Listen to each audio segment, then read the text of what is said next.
ચાલો વિદ્યાર્થી મિત્રો,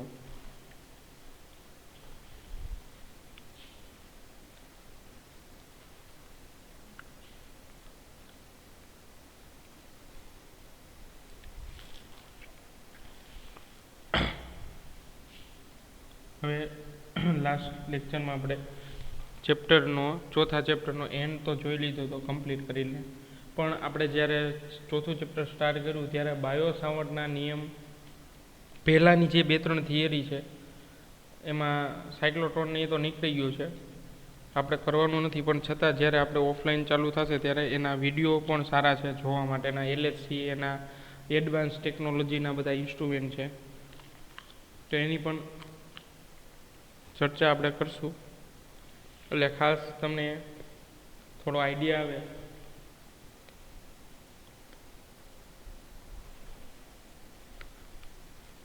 એટલે આજના લેક્ચરમાં આપણે જે આગલો પોર્શન છે એમાં ઓસ્ટેડ લો અને એમ્પિયર દ્વારા દિશા મળી લીધી હતી. પછી લોરેન્સ બળથી બાકી હતું, તો એ લોરેન્સ બળ પણ જોઈ લઈએ. અને સમાન ચુંબકીય ક્ષેત્રમાં ગતિ કરતા વિદ્યુતભાર ની શું અસર થાય છે એ પણ જોવાનું છે, એ પણ જોઈ લઈએ. ચલો, એનો ટોપિક છે લોરેન્સ બળ.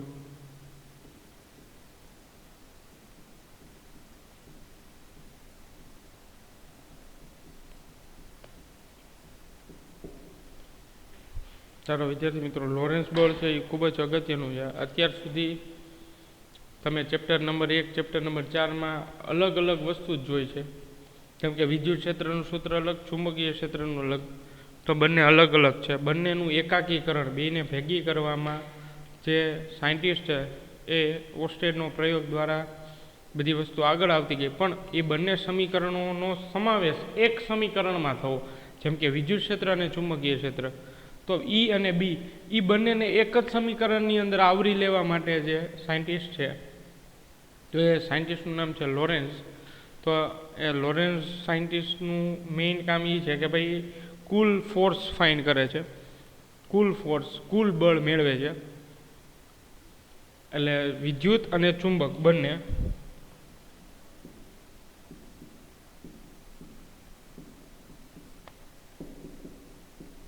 ચુંબક બળનો સમાવેશ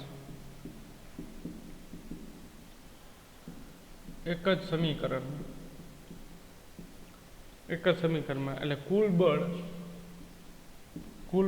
F બરાબર Fm પ્લસ Fe.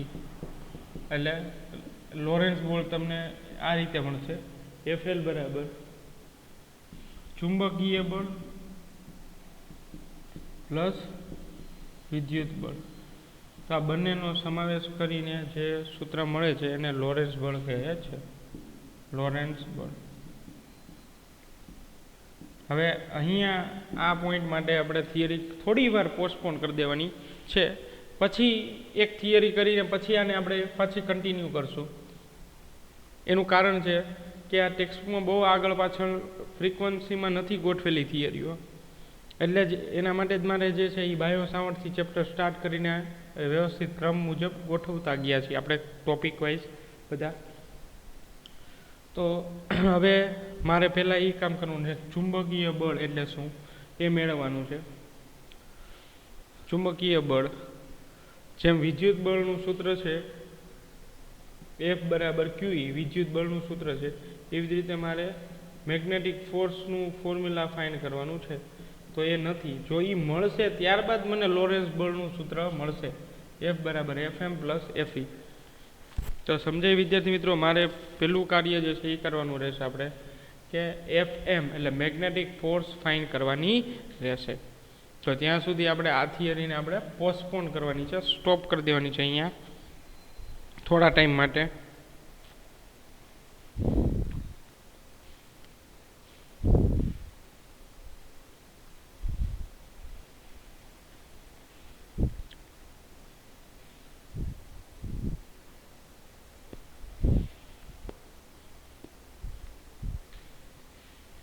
ચલો, હવે આપણે ચુંબકીય બળ મેળવવા માટેની જે કંઈ પ્રોસેસ છે, થિયરી છે એ જોઈએ. કે ચુંબકીય બળ આપણને કઈ રીતે મળે છે.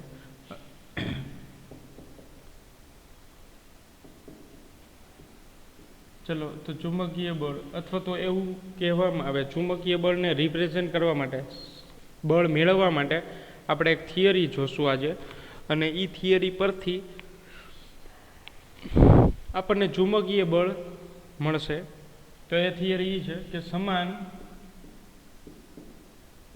ચુંબકીય ક્ષેત્રમાં, જો વિદ્યાર્થી મિત્રો બહુ જ ઇન્ટરેસ્ટિંગ છે, સમાન ચુંબકીય ક્ષેત્રમાં ગતિ કરતા વિદ્યુત ભાર માટે, ગતિ કરતા વિદ્યુત ભાર અથવા તો ઇલેક્ટ્રોન માટે તે વિદ્યુત ભાર પર લાગતું બળ, વિદ્યુત ભાર પર લાગતું ચુંબકીય બળ. બહુ જ ઇન્ટરેસ્ટિંગ છે. when any charged particle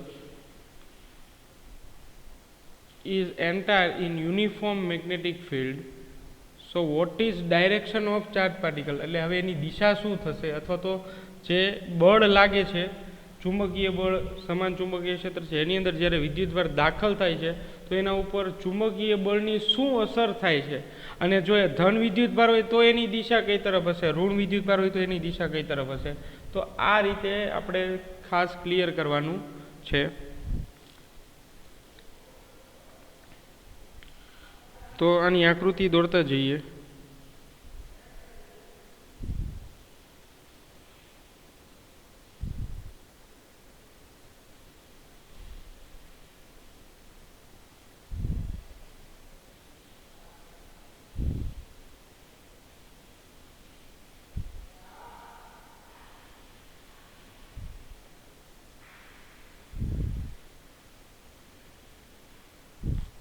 ચલો, તો અહીંયા આકૃતિમાં આપણે સમાન ચુંબકીય ક્ષેત્રની રચના એ રીતે કરીએ છીએ કે જે પૃષ્ઠ અથવા તો તમારું જે સ્ક્રીન છે એના અંદરની દિશામાં છે, એટલે પૃષ્ઠને લંબ રૂપે અંદરની તરફ, આવી રીતે આ સમાન ચુંબકીય ક્ષેત્ર છે.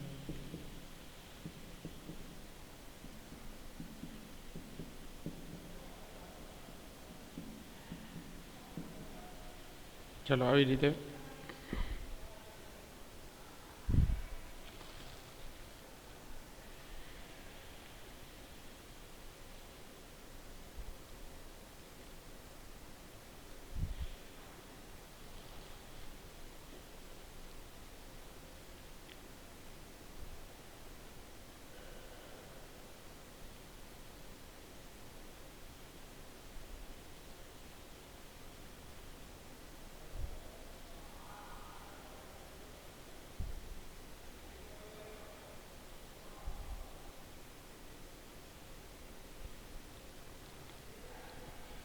ચલો, હવે થોડી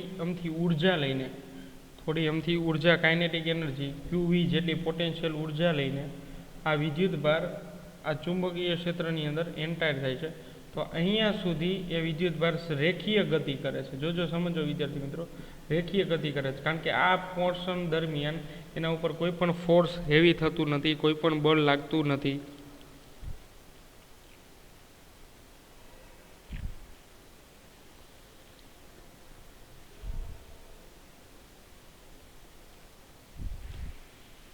ચલો, તો જેવો એ કણ સમાન ચુંબકીય ક્ષેત્રની અંદર એન્ટર થશે ત્યારે એનો પથ વર્તુળાકાર બને છે, ત્યારે એનો માર્ગ ગતિપથ કેવો બને છે? સર્ક્યુલર, એટલે કે વર્તુળાકાર બને છે. હવે આપણે એ જોવાનું છે ગતિપથ કેમ વર્તુળાકાર બને. જોકે જો આ ગતિમાન વિદ્યુતભાર અહીંયા જેવો મેગ્નેટિક ફિલ્ડની અંદર એન્ટર થયો એટલે એને જવું છે આ ડાયરેક્શનમાં, પરંતુ એના ઉપર ચુંબકીય બળ લાગે છે, એના કારણે આ જે ઇલેક્ટ્રોન છે, આ ઇલેક્ટ્રોનની ગતિ આ તરફ હશે, આવી રીતે. જ્યારે પ્રોટોન હશે એની જે છે એ એન્ટી ક્લોકવાઇઝ હશે, આની ક્લોકવાઇઝ છે. તો એના ઉપર એક કેન્દ્રમાં એક બળ લાગશે.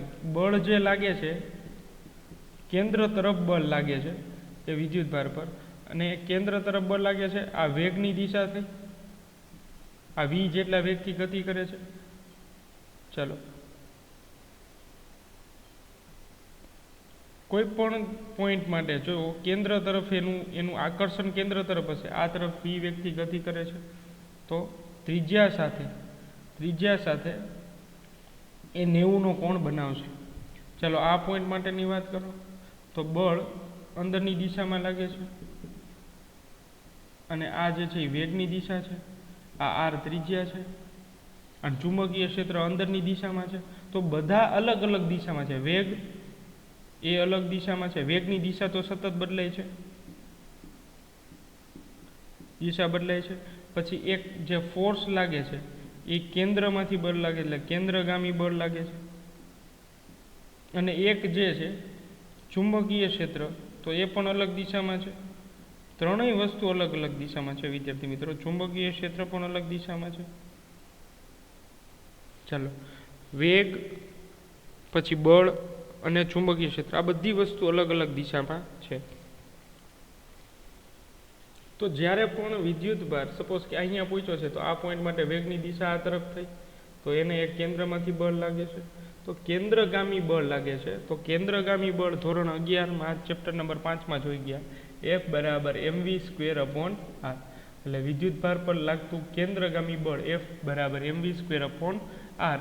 અને એ કેન્દ્રગામી બળ જે છે એ કોણ પૂરું પાડે છે, તો કે ચુંબકીય બળ, આપણું મેઇન બળ છે ચુંબકીય બળ, એ પૂરું પાડે છે. કેન્દ્રગામી બળ એ ચુંબકીય બળ પૂરું પાડે છે. તો એ F બરાબર q vd ક્રોસ b, એટલે ડ્રિફ્ટ ઇલેક્ટ્રોન અને ચુંબકીય ક્ષેત્ર એવું પણ કહી શકાય. અથવા તો ગતિમાન વિદ્યુત ભારની ગતિ સદિશ સ્વરૂપ જ છે, એટલે સદિશ લખવું પડશે. ગતિમાન વિદ્યુત ભારની ગતિ વેગ ગુણ્યા ચુંબકીય ક્ષેત્ર, એટલે આ પણ અલગ દિશામાં હશે. સપોઝ કે આ x અક્ષમાં હોય કોઈ બિંદુ માટે, આ y અક્ષમાં હશે, તો ચુંબકીય ક્ષેત્ર કઈ દિશામાં હશે? z અક્ષમાં. હવે ચુંબકીય ક્ષેત્રમાં કાંઈ બદલાવ આવશે નહીં, કારણ કે બી સમાન છે, યુનિફોર્મ છે, તો જ કણ વર્તુળાકાર ગતિ કરશે. સમાન છે અને અચળ છે, અને એની દિશા બદલાતી નથી. જો અંદર જ છે, અંદરની તરફમાં જ છે, એની દિશા ફિક્સ છે, તો દિશા કોની બદલાશે વિદ્યાર્થી મિત્રો? તો કે F અને V ની.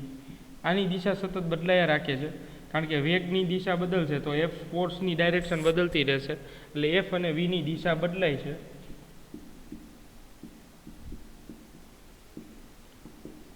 જ્યારે F અને V ની દિશા બદલાય છે, જ્યારે ઓની દિશા બદલાતી નથી ચુંબકીય ક્ષેત્રની, કારણ કે એ સમાન ચુંબકીય ક્ષેત્ર લાગે છે.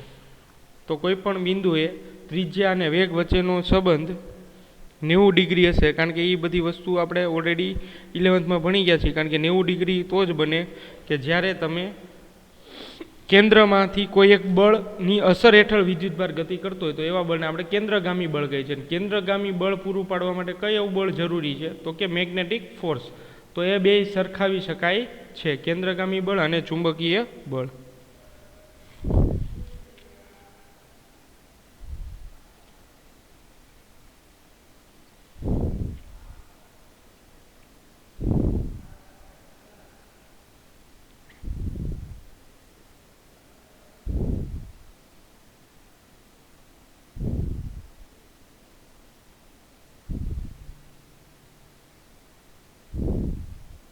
ચલો નેક્સ્ટ પીપીટીમાં જોઈએ.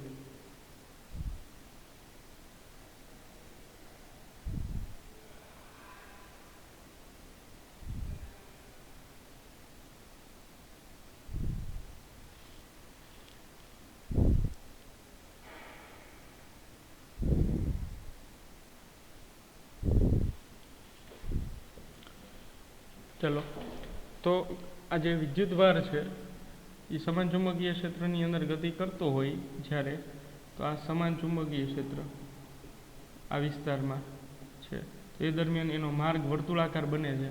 તો એ કેન્દ્રમાંથી બળ લાગે છે, એ બળને આપણે શું કહીએ છીએ? સેન્ટ્રીપિટલ, કેન્દ્રગામી બળ. તો એને કયું બળ પૂરું પાડે છે કેન્દ્રગામી બળને? તો કે ચુંબકીય બળ. તો ચુંબકીય બળ બરાબર F કેન્દ્રગામી બળ. ચાલો, તો F ચુંબકીય બળ એટલે F ની ફોર્મ્યુલા શું છે? Q VD cross B.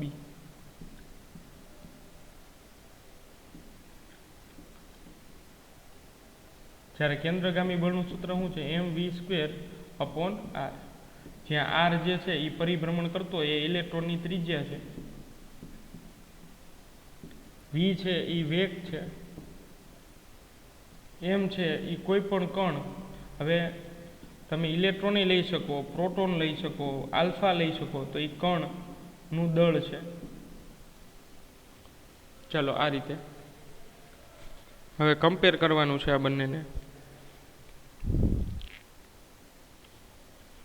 એટલે કમ્પેર કરીએ આપણે વિદ્યાર્થી મિત્રો. QVB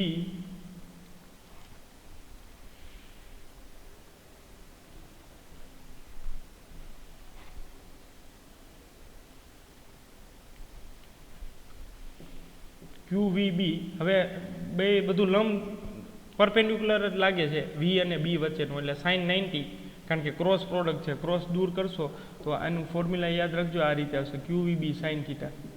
પણ આ જે છે એ લંબ જ આવશે કારણ કે V અને B પરપેન્ડિક્યુલર છે. જો સિમ્પલ. તો હવે FQVB બરાબર શું આવશે? mv²/r. તો VV કેન્સલ કરો તો r ને કરતા કરો તો r બરાબર શું આવશે? mv/qb. તો ત્રિજ્યા છે એ ફક્ત વેગ ઉપર આધાર રાખે છે, કારણ કે દળ અચળ છે, વિદ્યુતભાર અચળ છે, ચુંબકીય ક્ષેત્ર સમાન છે, તો r જે છે એ v ઉપર આધાર રાખે છે. તો r proportional to p, કે જે ગતિમાન વિદ્યુતભાર છે એની ત્રિજ્યા વેગ પર આધાર રાખે છે. જેમ વેગ વધશે એમ ત્રિજ્યા પણ વધશે. આ સિમ્પલ વસ્તુ છે છોકરાઓ. આપણે કોઈ પ્રેક્ટિકલ જ ઉદાહરણ છે. એક એક્ઝામ્પલ હું આપું તમને, આઈડિયા આરામથી આવી જશે કે જેમ ત્રિજ્યા વધે તો વેગ વધે. તમે સાયકલ ચલાવો છો તો ધીરે ધીરે ચલાવશો તો સાવ નાનું વર્તુળ થશે, એટલે ત્રિજ્યા કેવી થશે? નાની. એના માટે વેગ કેવો રાખવો પડશે? ઓછો. હવે તમે થોડા પેન્ડલ વધારે સ્પીડથી મારો છો, સાયકલ વધારે ઝડપથી ચલાવો છો, તો r જે છે એ ત્રિજ્યા વધતી જશે. એટલે વેગ વધે તો ત્રિજ્યા છે એ r છે એ વધે. તો આ એક સંબંધ છે. આના MCQ પૂછાય છે કે વેગ વધે તો ત્રિજ્યા વધે. એ સમચલનમાં છે, બાકી બધી વસ્તુ અચળ છે. તો બે કણ માટેની ત્રિજ્યા અને વેગનો ગુણોત્તર આપેલો હોય તો v1/v2 આપેલું હોય તો r1/શું આવશે? r2. આ રીતે પ્રોપોર્શનાલિટીમાં છે એટલે. બાકી બધી વસ્તુ અચળ છે. ચલો તો આ MCQ માટે થઈ જાય તૈયારી. ચલો રેડી. હવે વિદ્યાર્થી મિત્રો v = તમે r ઓમેગા મૂકો, v = r ઓમેગા મૂકી દો સમીકરણમાં, તો r બરાબર શું થશે? mvr, સોરી v ની જગ્યાએ r ઓમેગા આવશે. એક જ ચેન્જ કરવાનું છે, v ને કાઢીને r ઓમેગા મૂકવાનું છે. v = r ઓમેગા ના છેદમાં qb. r કેન્સલ તો આ ઓમેગા મળશે, એટલે આવૃત્તિ કોણીય વેગ મળશે. તો ઓમેગા બરાબર શું આવશે? તો કે qb ના છેદમાં m. તો કોણીય વેગ છે એ દળના વ્યસ્ત પ્રમાણમાં છે. આ કોણીય વેગ અથવા તો કોણીય આવૃત્તિ કહી શકાય. કોણીય આવૃત્તિ અથવા તો કોણીય વેગ. ચાલો સમજાય છે વિદ્યાર્થી મિત્રો? નેક્સ્ટ જોઈએ. ઓમેગા બરાબર qb ના છેદમાં m.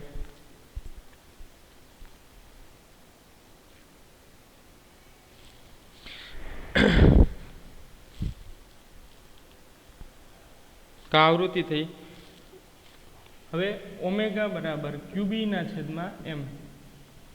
તો હવે વિદ્યાર્થી મિત્રો ઓમેગા જે છે એની જગ્યાએ આપણે હજી ચેન્જ કરવું હોય તો લખી શકાય ઓમેગા = 2πf. આવૃત્તિ, સાદી આવૃત્તિ તમારે મેળવી તો qm. તો f બરાબર શું મળશે? qb/2πm.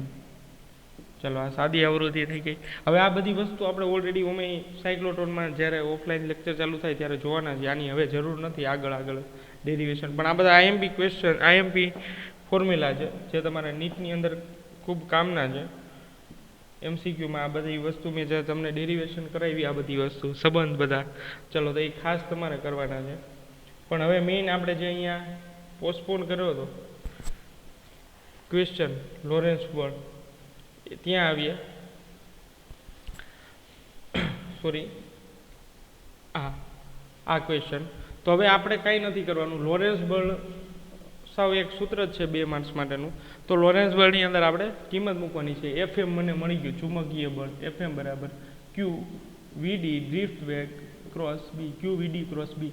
આ લોરેન્સ બળ મળી ગયું મને, અને ચુંબકીય બળ મળી ગયું. અને હવે મારે વિદ્યુત બળનું સૂત્ર મૂકી દેવાનું, બેનો સરવાળો કરી દેવો એટલે મારે લોરેન્સ ફોર્સ મળી જશે.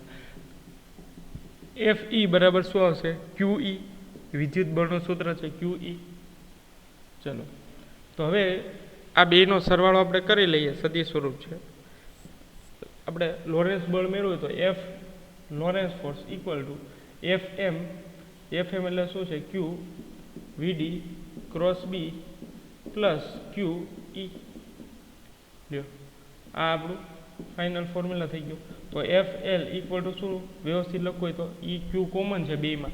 જો ક્યુ બેમાં કોમન છે, બહાર કાઢી લ્યો એટલે શું હશે? ઈ પ્લસ વીડી ક્રોસ બી. તો જો આ એવું એક સમીકરણ છે કે જેમાં વિદ્યુત ક્ષેત્ર અને ચુંબકીય ક્ષેત્ર બંને એક જ સમીકરણમાં જોવા મળે છે. વિદ્યુત ક્ષેત્ર અને ચુંબકીય ક્ષેત્ર બંને એક જ સમીકરણમાં ઇન્વોલ્વ થાય છે. તો આને આપણે ઈડી કહીશું. ઈડી એટલે કે ઇલેક્ટ્રોડાયનેમિક્સ. જોકે આ આખું ચેપ્ટર જ ઇલેક્ટ્રોડાયનેમિક્સ છે. તો અહીંયા આપણે આ ચેપ્ટર સંપૂર્ણ કરીએ છીએ.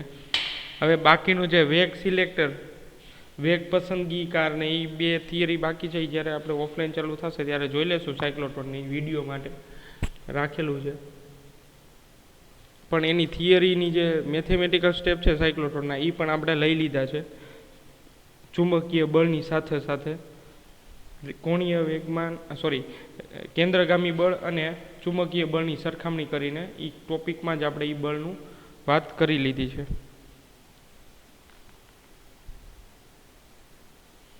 ચલો વિદ્યાર્થી મિત્રો, તો આટલું જે છે એ રાખીએ. નેક્સ્ટ લેક્ચરમાં જે કાંઈ દાખલા બાકી છે, ભલે ઉદાહરણના હોય સ્વાધ્યાયના હોય, એ બધા જે છે એ એકસાથે કરી નાખીએ. આપણે હવે થોડાક જ દાખલા બાકી છે. લાસ્ટ ટાઈમ લગભગ લેક્ચર લેવાઈ ગયા છે દાખલામાં. જેટલા ટોપિક થઈ ગયા છે એના મેજોરિટી લેવાઈ ગયા છે. હવે બાકીના જે છે એ નેક્સ્ટ લેક્ચરમાં જોઈ લઈશું. લેક્ચર આપણે દાખલા માટેનો. હવે નેક્સ્ટ લેક્ચર છે એ તમારો લાસ્ટ લેક્ચર રહેશે ચેપ્ટર નંબર 4 માટે. ચેપ્ટર નંબર 4 માટે નેક્સ્ટ લેક્ચર છે એ લાસ્ટ લેક્ચર રહેશે. તો આ ફોર્મ્યુલા છે બધી યાદ રાખવાની છે તમારે વિદ્યાર્થી મિત્રો.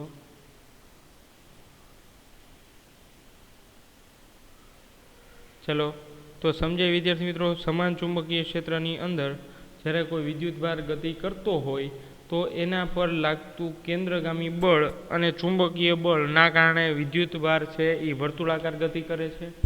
જો એ વિદ્યુતભાર ઋણ વિદ્યુતભાર હોય તો એ ક્લોકવાઇઝ કરશે. જો ધન વિદ્યુતભાર હશે તો એ એન્ટી ક્લોકવાઇઝ કરશે.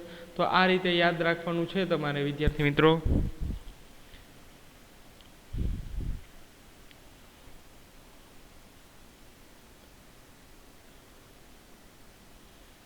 ચાલો તો હવે નેક્સ્ટ લેક્ચરમાં દાખલા જોઈ લઈશું આપણે.